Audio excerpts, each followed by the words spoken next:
midis mërgimit dhe identitetit, universi poetik i Petro Çekrezit. Petro Çekrezi është një nga zërat e veçantë letërsisë shqiptare bashkëkohore, i njohur si poet dhe përkthyes, për ndjeshmërinë e tij artistike dhe për aftësinë për të ndërthurur kultura dhe përvoja të ndryshme në krijimtarinë e tij.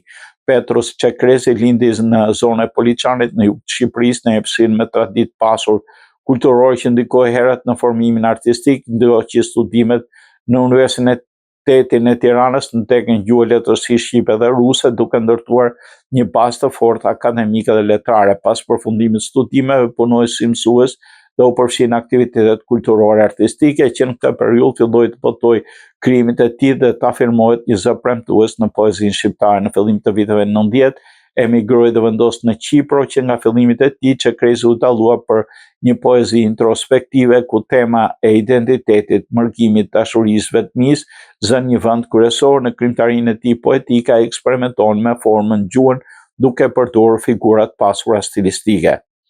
Ndër veprat përmenden Duar Shtëngime, Qiell barok, Melankolie, Ti më këshillon të blej një bilbil.